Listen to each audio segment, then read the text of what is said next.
வரலாறு கதைக்கு பஞ்சமா, காவியத்துக்கு பஞ்சமா, இலக்கியத்துக்கு பஞ்சமா? அதை சொல்லி தொண்டர்களை உற்சாகப்படுத்தலாம்ல. ஏன்பா 5 பேர் வச்சுக்கிறீங்களாப்பா கொள்கை தலைவர் பின்னாடி? அதுல இருந்து ஒரு லெசன் எடுத்து பேசினாவே போதுமே. அப்ப சும்மா தமாஸ்க்கு வச்சுக்கிறீங்களா அவங்களெல்லாம்? அவரு முதலமைச்சரா வரக்கூடாதுன்றது கிடையாது, தகுதியை வளர்த்துட்டு வரணுன்றதான் வாவாங்க. தகுதியே வளர்த்துக்காம சும்மா கேமையான்னு சவுண்ட் விட்டுக்கிட்டு எல்லாரையும் டிஸ்டர்ப் பண்ணிக்கிட்டு இந்த அரசியல் தான் அவர் பண்றாரு. அது அப்பட்டமா தெரிஞ்சது, ட்ரால் ஆகி போச்சு. அதுவுமே வடிவேலு மீம்ஸ், வடிவேலு ஐயாவோட ஜோக்ஸ் எல்லாமே இப்போ விஜய் சாரை வச்சு தான் வருது. வியூவர்ஷிப்பை வச்சு ஒரு ரிசர்ச் எடுப்பாங்க, பிராட்காஸ்டிங் ஆடிட்டர்ஸ் ரிசர்ச் கவுன்சில். அதனுடைய ரேட்டிங்ஸ் வந்து விஜய் சாரோட ஈவெண்ட்டுக்கு குறையுது. அப்படின்னா என்ன அர்த்தம்னா, லைவ் போடுறாங்க இல்லைங்களா, முன்னாடி போன வியூஸ் இப்போ போகிறது கிடையாது. அறிஞர் அண்ணா திமுக கொடுத்த கொடை, மக்களுக்கு கொடுத்த கொடை, அதில் 1000 விமர்சனம் எனக்கு இருக்கு. இன்னும் உடச்சி சொல்லணும்னா இன்னைக்கு திமுக என்பது ஒரு குடும்ப சொத்தா கிட்டத்தட்ட ஆயிடுச்சு. ஐயா நல்ல கண்ணோட மீசையை பொசுக்குனவெல்லாம் நல்ல இதுக்கே போயிருக்க மாட்டான். இப்போ நான் சொல்றேன், இப்போ காவல்துறை தொடர்ந்து அத்துமீறல், தொடர்ந்து கம்யூனிஸ்ட் தோழர்கள் மீதோ இல்லை இந்த மாதிரி போராட்டம் பண்றவங்கள அடக்குமுறை இருக்குல்ல, ஏன் உங்களுக்கு கண்ணியமா நடத்த தெரியாதா? காவல்துறை முதல்வரோட கட்டுப்பாடு அது அந்த மண்ணாங்கட்டிலன்னா இருக்கட்டும், இதெல்லாம் நிறுத்திக்கணும். ஏன்னா இவங்க வாழறது தியாக வாழ்க்கை. சித்தர்களும் இவங்களும் கிட்டத்தட்ட ஒண்ணுங்க. அழியக்கூடிய இடத்துல தான் போயிட்டு இருக்குது கம்யூனிஸ்ட் கட்சி. அதுக்கோசரம் அதை விட்டுற முடியாதுல்ல. தாவேகாவோட பார்த்தா ஒண்ணுமே கிடையாது எண்ணிக்கையில, அது முக்கியம் இல்லை.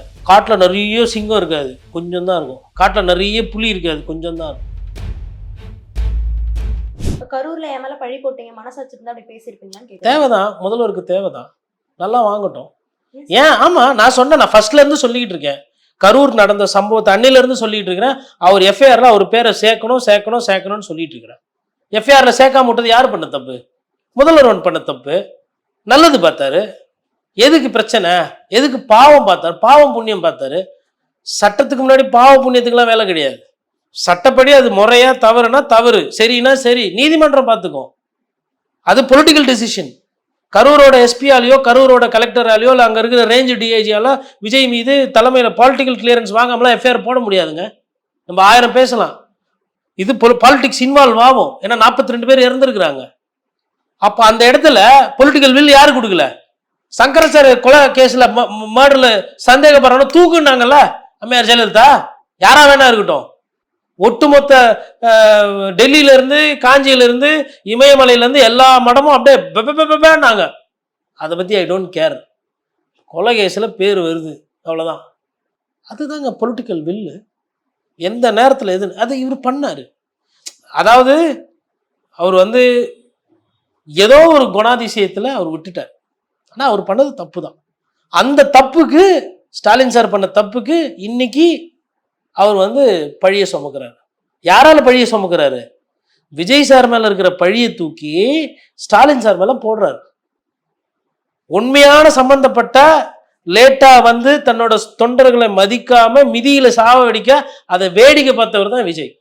ஏன்னா இது விஜய் கண்ணு முன்னாடி நடந்தது. எந்த படம் எடுங்க, ஒரு நடிகைக்கு பிரச்சனைனா உடனே போய் காப்பாற்றுவார். சமுதாயத்தில் ஒரு பிரச்சனைனா உடனே போய் காப்பாற்றுவார். படத்துல நிஜத்துல என்ன பண்றாரு? விட்டு திபின்னு உசைன் போல்ட் தம்பி மாதிரி ஓடி வர்றாரு. அதானே பார்த்தோம் நம்ம. 3 நாளா உங்களுக்கு ரியாக்ட் பண்ற டைமு. இந்த இந்த காட்டுலலாம் யானைங்களுக்கு வந்துட்டு மயக்க ஊசி போகிறதுனால அது பாடி வெயிட் கணக்கு போடுவாங்க, எவ்வளோ வெயிட் இருக்குது, எவ்வளோ மயக்க ஊசி போடணும்னு. அப்போ ஒரு சிலர் சொல்லுவாங்க, சார் இவ்வளோண்டு மயக்கம் போட்டால் அது 3 நாள் கழிச்சு தான் சார் அது மயக்கம் வரும், இன்னும் கொஞ்சம் போடணும்னு. கொஞ்சம் அது அதிகமாக போட்டால் யானை செத்து போயிடும், மயக்கச்சு கீழே பள்ளத்தில் இடத்துல விழுந்துடும். ஒரு கணக்கு இருக்குது எல்லாத்துக்குமே. இவருக்கு 3 நாள் ஆகும் எல்லாத்துக்குமே.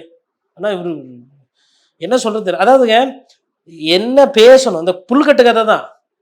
இதை கேட்டுக்கிட்டு குழந்தைங்க யாருன்னா புல்லுக்கட்டு ஜோபிலேஷனுக்கு ஜல்லிக்கட்டு காலை முன்னாடி போய் நின்று காலை கீழே முட்டுச்சுன்னா என்ன ஆகுறது? என்ன கதை இது? கதைக்கா பஞ்சம்? வரலாறு கதைக்கு பஞ்சமா, காவியத்துக்கு பஞ்சமா, இலக்கியத்துக்கு பஞ்சமா, இல்லை அரசியல் கதைகளுக்கு, இல்லை அரசியல் நிகழ்வுகளுக்கு பஞ்சமா? அதை சொல்லி தொண்டர்களை உற்சாகப்படுத்தலாம்ல. ஏன்பா 5 பேர் வச்சுக்கிறீங்களாப்பா கொள்கை தலைவர் பின்னாடி? அதுல இருந்து ஒரு லெசன் எடுத்து பேசினாவே போதுமே. அப்போ சும்மா தமாஸ்க்கு வச்சுக்கிறீங்களா அவங்களெல்லாம்? புல்லுக்கட்டை கதை சொல்றதுக்கு உங்களுக்கு எதுக்கு வந்து காமராஜர் படம் பின்னாடி? எதுக்கு புல்லுக்கட்டு கதை சொல்றது காமராஜர் படம் பின்னாடி? கேட்டா யதார்த்தமா பேசுறது 20 நிமிஷம் 25 நிமிஷம். அதுல வந்து எல்லாம் அப்படியே நுனி நாக்கில் அப்படியே மேயிற மாதிரி இருந்து பேசுற இடம் வேலூர். வேலூர் ஒரு பார்டர் டிஸ்ட்ரிக்ட். பக்கத்துல இருந்து பாலாறு தண்ணி வர்றதுல பிரச்சனை இருக்கு. வேலூரில் அவங்க டேம் அணை கட்டுறேன், செக் டேம் கட்டுறேன்னு சொல்லி ரொம்ப நாளாக ஒரு பஞ்சாயத்து போயிட்டுருக்கு. பேசலாம்ல? மலை சார்ந்த பகுதி, புவி வெப்பத்தினால அதிகமாக பாதிப்பு உள்ளாகிற ஒன் ஆஃப் த மாநிலத்தில் வேலூர் ஒரு மாவட்டம். பேசியிருக்கலாம்ல? இளைஞர்கள்கிட்ட ஒரு அன்பு கோரிக்கை, வேலூரில் இருக்கவங்க தமிழக வெற்றி கழகம் சார்பாக மரம் செடி நடுங்க, கோரிக்கை தானே, வைக்கலாம்ல? நிறைய வாக்குறுதி கொடுத்திருக்காரு சார். ஆண் குழந்தைகள், பெண் குழந்தைகள், குழந்தைகளுக்கு வந்து நான் பாதுகாப்பு தருவேன், ஸ்கூல்ல வந்து தரமான கதவுகள் இருக்கா, ரெஸ்ட் ரூம் இருக்கா பெண்களுக்கு, அதெல்லாம் பார்ப்பேன். அது மட்டும் இல்லாம எஸ்பி, கலெக்டர் பதவிகள்லாம் வந்து பெண்கள் 50% இருக்கிற மாதிரி நான் பார்ப்பேன்றேன். சாத்தியமா அது இதெல்லாம்? இருக்கிறதுலே பெரிய ஜோக்கு அதுதான். எஸ்பி கலெக்டர்லாம் ஆண் பெண்ணுன்னு போட முடியாது. இது இவரு பேச்சு கேட்டால் ஆண் கலெக்டர், பெண் கலெக்டர், பெண் எஸ்பி, ஆண் எஸ்பி இப்படி தான் போட்டுன்னு போகணும். அது யூனியன் பப்ளிக் சர்வீஸ் கமிஷன் கீழே வர ரூல்ஸ். அதில் ஜெண்டர் இது கேரக்டரைசேஷன்ஸ்லாம் பண்ண முடியாது. அது வந்து it is irrespective of gender. உங்களுக்கு தகுதி திறமை இருக்குன்னா அந்த எக்ஸாம் கிளியர் பண்ணிங்கன்னா உங்களுக்கு பதவி, அவ்வளோதான். அப்புறம் இப்படியே போச்சுன்னா வந்து ஆண் டிஎஃப்ஓ, பெண் டிஎஃப்ஓ, என்னங்க இது? இவர் தான் முதலமைச்சராக, அவரே முதலமைச்சராக வரக்கூடாதுன்றது கிடையாது, தகுதியை வளர்த்துட்டு வரணுன்றது தான் வாவாங்க. தகுதியே வளர்த்துக்காம சும்மா கேமையான்னு சவுண்ட் விட்டுக்கிட்டு எல்லாரையும் டிஸ்டர்ப் பண்ணிக்கிட்டு இந்த அரசியல் தான் அவர் பண்ணுறாரு. அது அப்பட்டமாக தெரிஞ்சது, ட்ரால் ஆகி போச்சு. அதுவுமே இன்னைக்கு போட்டு அதை பெரிய விமர்சனம் பண்ணி இன்னைக்கு வந்து காமெடி பீஸ் ஆகிட்டார் அந்த விஷயத்தில். எவ்வளோ விஷயத்தில் பண்ண போகிறீங்க?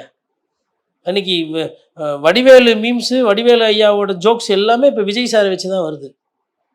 அந்த அளவுக்கு தான் இருக்குது உங்கள் அரசியல். நீங்கள் சொல்கிறீங்க நம்ம வந்து சார், அதாவது இன்னொன்று சொல்கிறேன், அந்த டிஆர்பி ரேட்டிங் இருக்குது பாருங்கள், நம்ம அந்த ஆடியன்ஸோட அந்த வியூவர்ஷிப்பை வச்சு ஒரு ரிசர்ச் எடுப்பாங்க, பார்க் சொல்லுவாங்க, broadcasting auditors research council.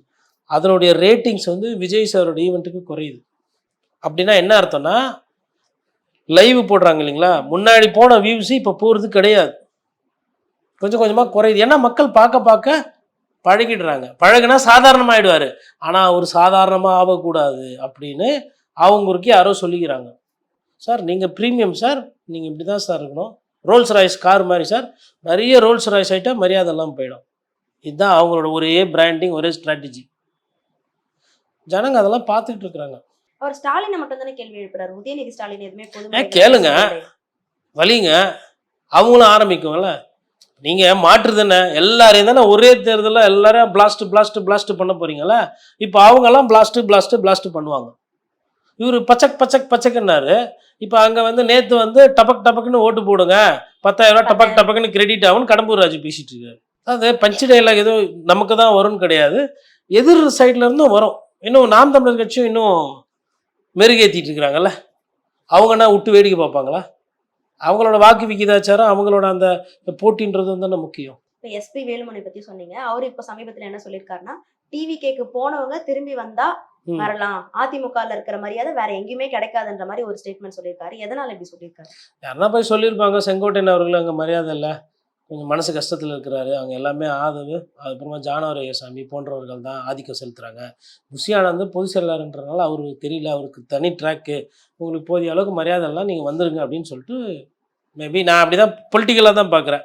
SP Velumani போய் கீழே இருக்கிறவங்க அவங்களெல்லாம் போய் கூப்பிட்ற மாதிரி இல்லை, மேபி அது ஒரு ட்ராப்பாக கூட இருக்கும், சும்மா ஒரு போட்டு வைப்போமே அப்படி கூட இருக்கலாம். இல்லை உண்மையிலே என்ன சொல்கிறது, மனசாட்சியோட 1000 இருந்தாலும் நம்ம அண்ணன் 9 முறை ஜெயிச்சவர், இந்த வாட்டி ஜெயிப்பாரா தோப்பாரா தெரில, அதனால மேபி வந்தால் கூட இது பண்ணலாம். எப்படி சார் சொல்ல முடியும்? போனவொடனே பதவியெல்லாம் கொடுக்குறாங்களா சார் அவருக்கு?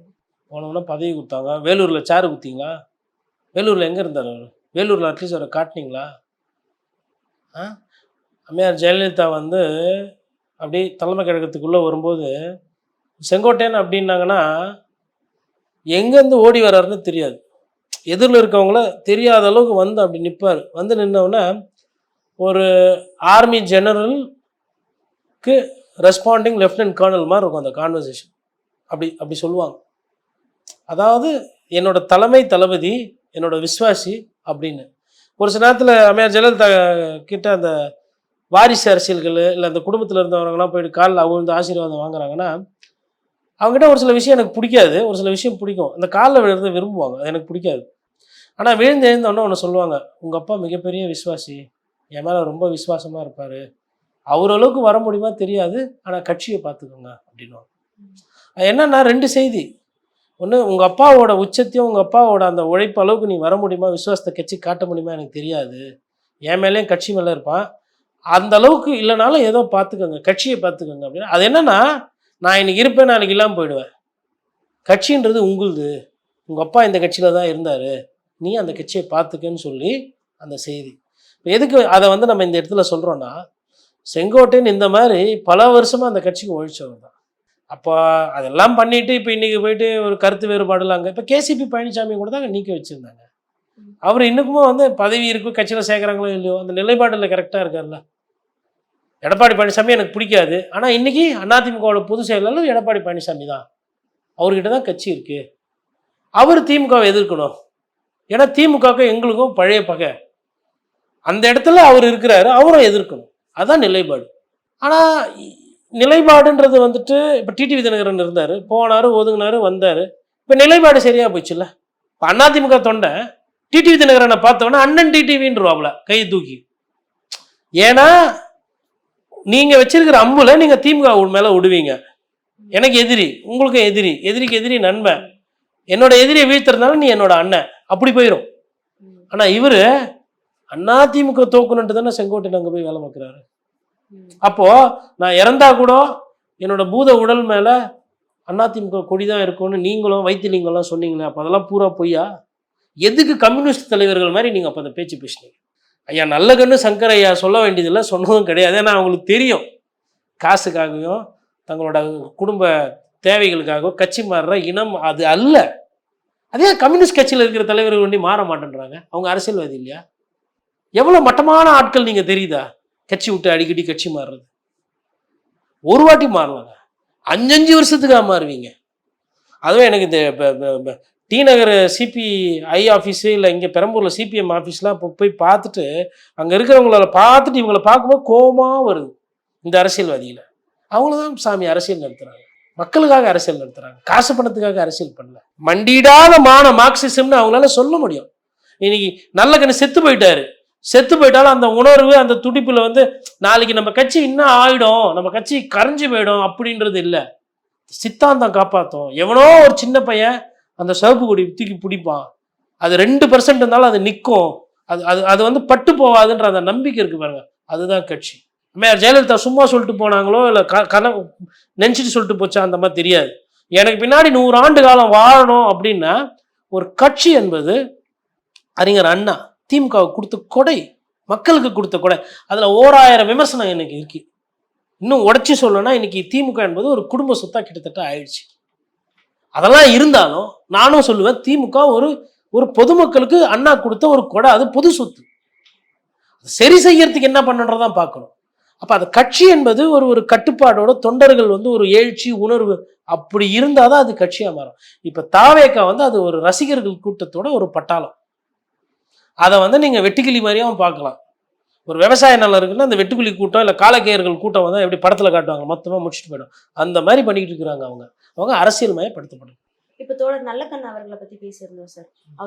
அவர் இறந்துட்டாரு, 70 ஆண்டு கால அரசியல்ல பயணிச்சிருக்காரு அப்படின்னு பார்க்க முடியுது. அவர் இந்த தமிழ்நாட்டு அரசியல்ல இருக்கிறவங்களுக்கோ இல்ல இனி வரக்கூடிய அரசியல் வேணும்னு நினைச்சு வரக்கூடிய இளைஞர்களுக்கோ என்னென்ன விஷயங்கள் வந்து சொல்லிட்டு போறாருன்னு நம்ம எடுத்துக்கலாம். என்னென்ன விஷயங்கள்?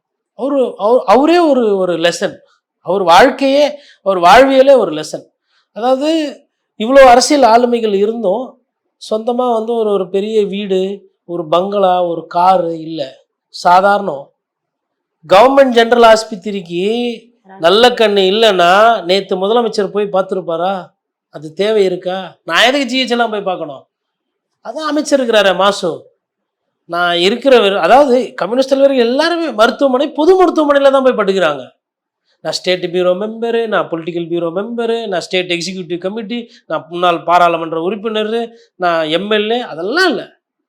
கம்யூனிஸ்ட் கார் கூட இப்போ ஒரு சில பேர் வச்சுருக்கிறாங்க. ஏன்னா ஊருக்கு போனோம்ல, வண்டின்னு ஒன்று வேணும்ல, இப்போ தான் கொஞ்சம் காரெல்லாம் வச்சுருக்கிறாங்க. அந்த காலத்தில் அதுவும் கிடையாது. அப்போது ஒரு ஏழ்மையாக இருக்கணும், ஒரு பந்தா இல்லைனா தான் நீ கம்யூனிஸ்டுக்கார.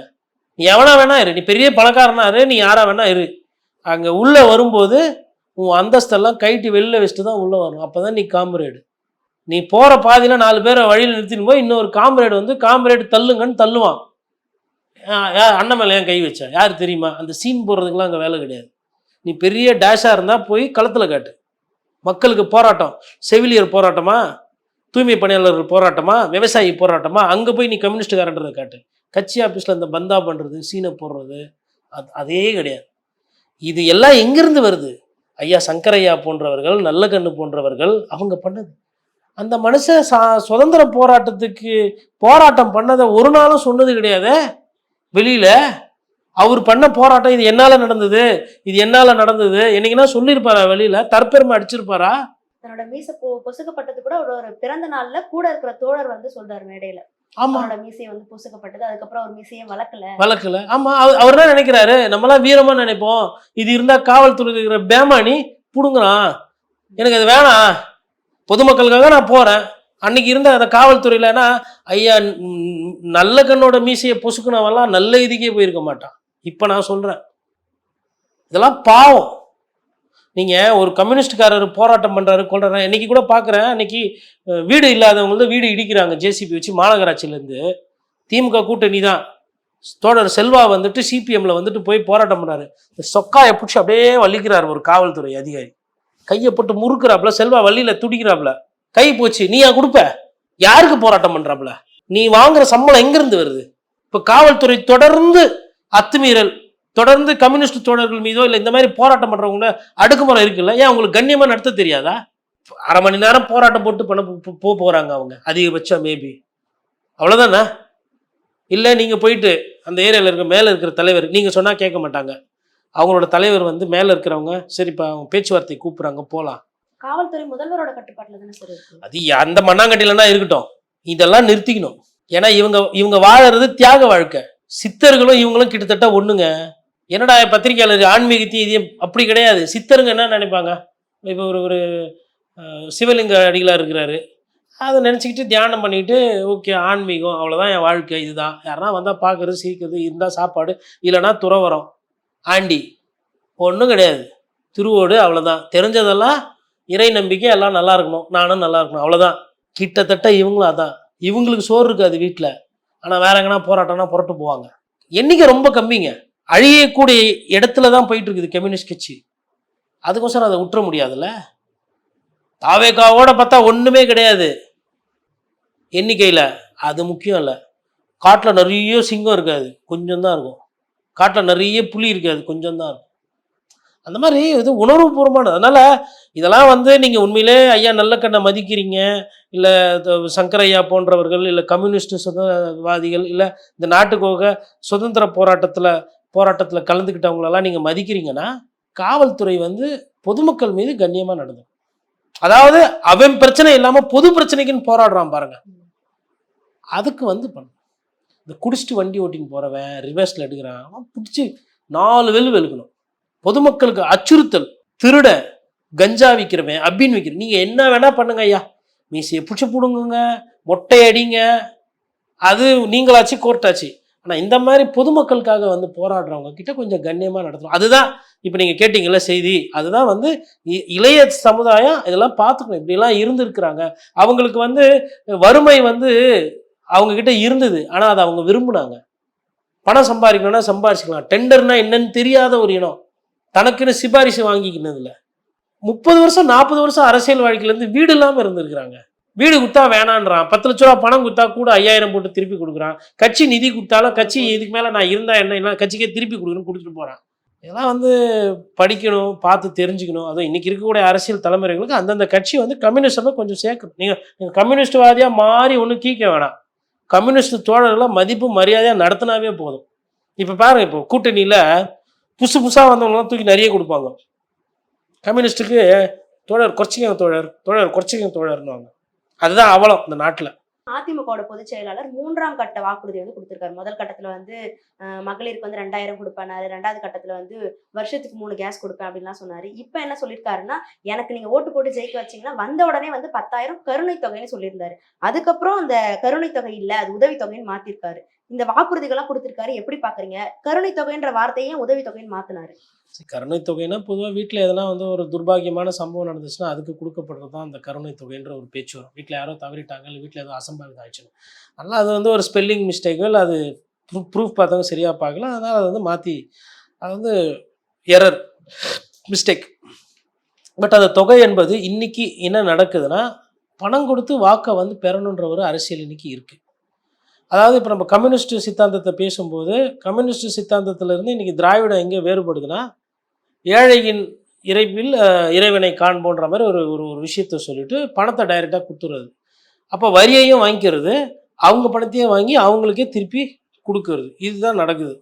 அப்போ இதை வச்சு பார்க்கும்போது என்னன்னா, இந்த பொது சுகாதாரம், மருத்துவமனை, பள்ளிக்கூடம், அதுக்கப்புறம் மாணவர்களுக்கு இலவசமாக கல்வி, இந்த மாதிரி விஷயத்தை நம்ம வந்து மேம்படுத்தணுன்றது நம்ம பத்திரிகையாளர் போன்றவர்கள் கேட்குறோம். குடிக்க தண்ணி என்பது இலவசமாக இருக்கும். இன்றைக்கி தண்ணிக்கே வந்து நம்ம வரி கட்டுற லெவலில் தான் இருக்கிறோம். இதே வெள்ளைக்காரன் வந்து தண்ணிக்கு வரி வாங்கியிருந்தான்னா அன்றைக்கி வந்து எடு வேல்கம்பை தூக்கி சுதந்திர போராட்டமே இன்னொன்று வெடிச்சிருக்கும் அவன் பண்ணியிருந்தானா. உப்புக்கு வரி போட்டதுக்கே அவனை வந்து உதைக்க போனாங்க. அவ்வளோ நீ யாரா வந்து என் ஊரில் உப்பு? இன்றைக்கி தண்ணி வந்து காசு கொடுத்தா வாங்கிட்டு இருக்கோம். தண்ணி இயற்கை கொடுக்குற கொடை. இந்த உருவத்துக்கும் நம்ம 4 பேர் இருக்கிறோன்னா 4 பேருக்கும் பேசிக்கு தண்ணி, காற்று. அதில் காற்று எப்போ காசாக போகுதுன்னு தெரியல. தண்ணி ஆல்ரெடி காசாகி போச்சு. உணவுக்கு வரியை போட்டாச்சு. இதுக்கு வெங்காயம் வெள்ளையனே இருந்திருக்கலாமே. நீங்கள் எதுக்கு? நீங்கள் என்ன இது பண்ணுறதுக்கு என்ன? அது இது கடந்து வந்த பாதை. பட் இப்போ என்ன ஆகி போச்சுன்னா, வரி அதிகமாக போட்டு வரியால் பாதிக்கப்பட்டிருக்காங்க. அதனால் உங்கள்கிட்ட வாங்கின பணம் உங்களுக்கு 10,000 ரூபா நான் கொடுத்துட்றேன். ஏன்னா இப்போ அவர் 5,000 ரூபா அறிவிச்சிட்டாரு, 5,000 ரூபா போட்டார். அப்போ நான் எதிர்வினை காட்டணும். அதிமுகன்ற கட்சி சும்மா இருக்க முடியாது. நீ ஏன்னா நான் பி, நீ சின்னா நான் டி, வா ஏபிசிடி ஆடின்னு போகலாம் செட்டு வரலன்னு அவர் வலிக்கிறார் எடப்பாடி பழனிசாமி. அதனால் வந்து இது மக்களை பொறுத்தவரையிலும் மக்கள் யதார்த்தமானவர்கள். நான் கம்யூனிஸ்ட் தோழர்கள் எடுத்துக்காட்டுன்றது அவங்க வந்து சாதாரண வாழ்க்கை வாழ்வர்கள் கிடையாது. அவங்க வேற ரகம். பட் இவங்க யதார்த்தமான அரசியல்வாதிகள், திமுகவும் அதிமுகவும். அப்போ இவங்க வந்து மக்கள்கிட்ட அந்த அன்பை பெறறதுக்கும் இல்லை அவங்க வாக்கை வாங்கிறதுக்கும் உண்டான ஒரு யுக்தியாக வந்து அறிவிச்சிட்டு இருக்காங்க. இது சாத்தியம் இல்லையான்னு கேட்குறீங்க. கடன் வாங்கி சாத்தியப்படுத்துவாங்க. கடனை கட்ட முடியல அப்படின்னா வரியை ஏற்றுவாங்க. இங்கே தான் போய் நிற்கும். பட் நான் என்ன பார்க்குறேன்னா, மக்கள் பணம் திருப்பி மக்கள்கிட்ட வருது அப்படின்னா சந்தோஷம். அப்போ வரி ஏறுமேன்னா குடிசையில் இருக்கவங்கள ஏழை பாழைகளுக்கெல்லாம் பெருசாக வரி ஏறாது. மாடி வீடு ஃப்ளாட்டில் இருக்கவங்க அவங்களுக்கு தான் வரி ஏறும். இல்லை middle class and upper middle கிளாஸ்க்கு வரி ஏறும். அவங்களுக்கு கொஞ்சம் வரி ஏறினா கூட தலையிலே அடிச்சுக்கிட்டு புலம்பிட்டு கட்டிட்டு போயிடுவாங்க. கீழே இருக்கவங்களுக்கு அந்த பணம் போய் சேரும் போது உள்ளபடியே மக்களோட வாழ்வாதாரம் என்பது கொஞ்சம் மேம்படும். ஆனால் இலவசத்தை கொடுத்து மக்களை வந்து கெடுக்கிறீங்கன்னு ஒரு ஜட்ஜி பேசுனதெல்லாம் பார்க்க முடியுது. அவங்கெல்லாம் பேசுவாங்க, ஏன் பேச மாட்டாங்க? நிறைய பேர் பேசுவாங்க. காரு கூட தான் இலவசம் அரசாங்கம் கொடுக்குறது, ஏன் போகிறீங்க? ஃப்ளாட்டு இருக்கிறது, வீடு எல்லாம் இலவசம் தான், இருக்காதுங்க. அதை வாடகை விடலாம், இல்லை வேறு எதாவது பார்க் ஆக்கி விடலாம்ல. ராமாயணம் படிச்சுட்டு பெருமாள் கோயிலை இடிக்கக்கூடாது.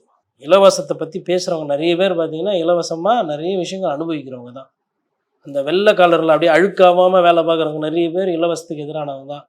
குழந்த போது அம்மா மேஸ்திரி, அம்மா சித்தாள், அப்பா பெரியாள், குழந்த போது அந்த குழந்தைக்கு காலையில் ஒரு ஸ்கூலுக்கு போனால் ஒரு 2 வேளை இட்லி கிடைக்குதுன்னா அது வந்து இலவசத்தில் வராது. அது சமூகத்தை மேலே ஏற்றுறது. ஒரு குழந்த மாணவனுக்கு லேப்டாப் கொடுக்குறோம், அதில் அவன் வளர்ந்து கிளந்து அதை கற்றுக்கிட்டு அதில் ஏதோ பண்ணுறான்னா அது இலவசம் கிடையாது. அந்த குழந்தையோட வாழ்க்கையை மேம்படுத்துறது. அம்மா உணவகம், பசிக்கு சோறு போட்டார் ஐயா வள்ளலோட அந்த ஆதிக்கம். வாடிய பயிரை கண்ட போதெல்லாம் வாடினேன்னு சொல்லிட்டு பார்த்து வாடி அந்த வாழ்க்கையை வாழ்ந்து காட்டினார். யாருமே பசியோடு இருக்கக்கூடாது சொல்லிட்டு அப்படி வந்தது. அந்த அந்த எண்ணோட்டத்துக்கு பிறந்த குழந்தை தான் மதிய உணவு, சத்துணவு, காலை உணவு, கடைசியாக அம்மா உணவகத்தில் வந்து நிற்கிது. அது எப்படி இலவசம் பார்க்க முடியும்? எது இலவசம் எது இலவசம் இல்லை அதெல்லாம் ஓகே. நான் ஒரு 10% 15% எதுக்கு டிவி கொடுக்குறது, மிக்சி கொடுக்குறது, கிரைண்டர் கொடுக்குறது அது கொஞ்சம் ஓவரு. பட் மக்கள் விரும்பி வாங்கிக்கிட்டு தானே செஞ்சாங்க. ஸ்கூட்டி இலவசமாக கொடுத்தா யாரா ஸ்கூட்டி வேணான்னு 8 வச்சுட்டு போகிறாங்களா? இல்லை எனக்கு ஸ்கூட்டி வேணாம் இலவசம் வேணாம் யாரா திருப்பி கொடுத்துட்டு போகிறாங்களா? அவங்களுக்கு தேவை இருக்குன்னு தானே வாங்கி போகிறாங்க. மக்கள் தேவைக்கு தானே அரசாங்கம் இருக்க முடியும். நீங்கள் ரொம்ப பியூராக அப்படியே பேசின்னு போக முடியாது. அரசியல்ன்றது பலதரப்பு மக்கள் பலதரப்பு கருத்து இருக்கும். ஒவ்வொரு கருத்தையும் கேட்டு அதில் எது ஓரளவுக்கு எல்லாரும் ஒத்து வராங்களோ அதை வைத்து தான் அரசியல் பண்ண முடியும். இலவசன்றா அதோட அர்த்தம், ஃப்ரீபீஸோட அர்த்தம் புரியாதவர்கள் அப்படி தான் பேசுவாங்க. இலவசமாக பேருந்தில் போகிறாங்கன்னா இல்லை, காசு இல்லாததுனால தான் பேருந்தில் போகிறான். காசு இருந்தால் பைக் வச்சுருப்பான், காசு இருந்தால் காரில் போயிருப்பான். பொருளாதாரம் இல்லை, பொருளாதாரம் இல்லாதவனுக்கு பொருளாதாரத்தால் நெருக்கடி வரக்கூடாதுன்னு இலவசம். அரசு கடன் ஆகுதுன்னா ஆமாம் கடன் ஆகுது. நீங்கள்லாம் மக்கள் எல்லாம் கடன் இல்லாமல் இருக்கிறீங்களா? எல்லாரும் வைடூரியம் போட்டுன்னு டான்ஸ் ஆடின்னு இருக்கீங்களா? டெய்லி 3 வேளையும் உங்கள் வீட்டிலலாம் நான்வெஜ்ஜு, வஞ்சிர மீன், ஆட்டுக்கறி, பாயா, இல்லை முந்திரி பருப்பு, பாதாம் பருப்பு, நெய் ஸ்வீட்டு இப்படி தான் சாப்பிட்றோமா? இல்லை. கொடுக்குறாங்க, வரியை வாங்குறாங்க, கொடுக்குறாங்க. அது அது வேற பிரச்சனை. இலவசமாக மொத்தமாக இலவசத்தை எதிர்க்கிறவங்க பொதுவாக பார்த்தீங்கன்னா ஆர்எஸ்எஸ் சித்தாந்தத்தில் இருக்கிறவங்க நிறைய பேர் பேசுவாங்க. ஏன்னா வறுமை தெரியாது. நாட்டுக்கு சுதந்திரம் வந்ததுக்கு பிறகு வந்தது உங்களோட இயக்கம், உங்களோட எண்ணோட்டம். அதற்கு முன்னாடி வெள்ளை புரட்சி, பசுமை புரட்சி, பசி, பட்டினி, படிப்பு கிடைக்காம போனது, ஏற்றத்தாழ்வு சமுதாயத்தில் இருந்த பிரச்சனைலாம் உங்களுக்கு புரியாது. ஆடு மாடு கொடுத்தாங்க. பாலபாரதி வந்துட்டு டிகேஎம் சின்னையா அப்போ அமைச்சர், எதிர்கட்சிகள் அமைச்சர் பேசிட்டு வர்றாரு. பாலபாரதியை பார்த்தோன்னே இவர் வணக்கம் வைக்கிறாரு. அமைச்சர் வந்து ஒரு சாதா சட்டமன்ற உறுப்பினர் பார்த்து வணக்கம் வைக்கிறாரு. என்ன அமைச்சர் நல்லா இருக்கீங்களா, அருமையான ஸ்பீச்சு, ரொம்ப சந்தோஷமா இருந்தது. கட்சி வேற வேற. பாலபாரதி என்ன சொன்னான்னா, என் ஊரில் ஆடு மாடை பிடிச்சிட்டு போகிறோம், ஜமீன்தார் மாதிரி போகிறான், பார்க்கும்போது சந்தோஷமா இருக்குன்றாங்க. இதுதாங்க அரசியல். எதிரில் சண்டைலாம் போட்டுக்கினாலும் உள்ளுக்குள்ள ஏழைங்களுக்கு செய்யுங்க. சீனியர் பொலிட்டீஷியன் பாலபாரதி தன்னோட வயசு கம்மியாக இருக்கிற ஒரு ஆளுங்கட்சி அமைச்சரை வாழ்த்துறாங்க. இது நல்ல அரசியல் பண்ணுங்க, எல்லாருக்கும் கொடுங்க, எல்லாருக்கும் எல்லாம் கிடைக்கட்டும்னா இது எப்படி இலவசம்னு சொல்ல முடியும்? கம்யூனிஸ்ட் கட்சிக்கு அது தெரியுது, ஆர்எஸ்எஸ்க்கு அது தெரியல. அதுதான் அங்கே பிரச்சனை. கொடுத்தது அதிமுக, வாழ்த்துறது கம்யூனிஸ்ட். கூட்டணி கணக்கு வேற, ஆனால் அரசியல் புரிதல் என்பது வேற. அந்த அரசியல் புரிதல் வரணும்னா நீங்கள் நிறைய விஷயங்கள் படிக்கணும், மக்களோட பழகினா அவங்க சொல்லி கொடுப்பாங்க. அதான் தமிழக தேர்தல் களம் 2026. யாருடன் யார் கூட்டணி, வெல்ல போகும் அணி எது? பரபரப்பான அரசியல் செய்திகளை உடனுக்குடன் வழங்குகிறோம். உங்கள் குமுதம் நியூஸ் 24/7 லிங்க் டிஸ்கிரிப்ஷனில்.